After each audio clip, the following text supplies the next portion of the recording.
검찰이 어제 패스트트랙 충돌 사태 관련한 이 수사 결과를 발표했습니다. 여야 현역 의원과 당직자를 포함해서 모두 30여 명이 재판에 넘겨졌는데 기소 시점 등을 놓고 의견이 아주 분분합니다. 취재기자 연결해서 자세한 내용 알아보겠습니다. 이형원 기자. 네, 사회부입니다. 네, 이 국회 충돌 사태가 지난 4월에 발생을 했고 8달 동안 이 수사가 진행이 됐는데 수사 결과를 놓고 여전히 말들이 많은 상황이군요.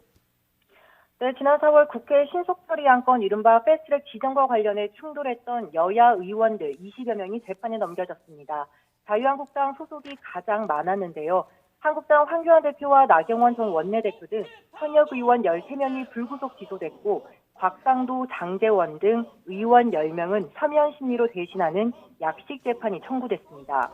이들은 패스트트랙 지정 당시 회의장을 점거하거나 회의 개최를 방해한 혐의 등을 받고 있는데요.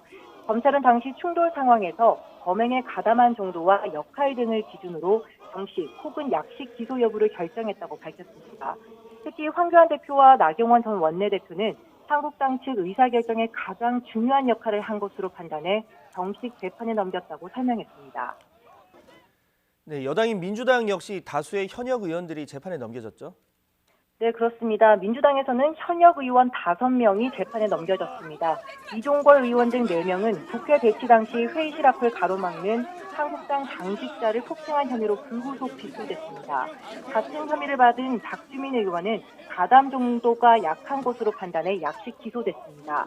한편 충돌 과정에서 한국당 여성 의원을 강제추행한 혐의로 고발된 문희상 국회의장은 성추행 의도가 없었다며 무혐의 처분했고 바른미래당 의원들의 사보임 신청서 방해 사건도 혐의가 없다고 판단했습니다.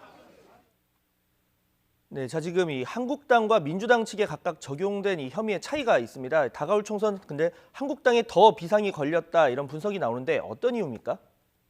네, 한국당 의원들 대부분에게 국회법 위반 혐의가 적용됐기 때문인데요.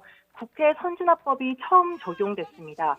국회 회의 방해 때는 이른바 동물국회를 막기 위해 지난 2012년 만들어졌는데 현역 의원이 이 혐의로 기소된 것은 처음입니다. 국회법 위반 혐의의 경우 벌금 500만 원 이상의 형이 확정되면 의원직을 상실하고 피선거권이 제한됩니다.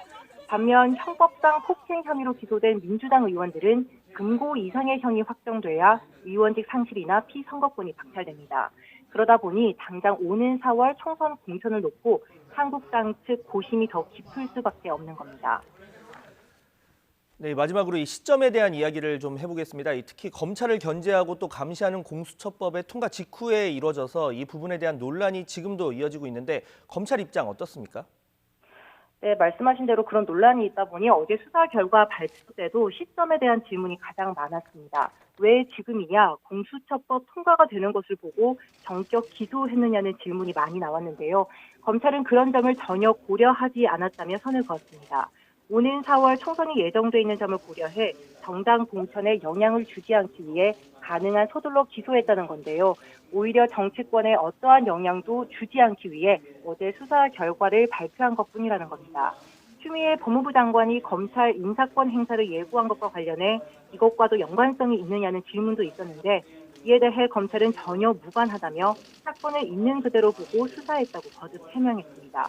지금까지 YTN 이영원입니다.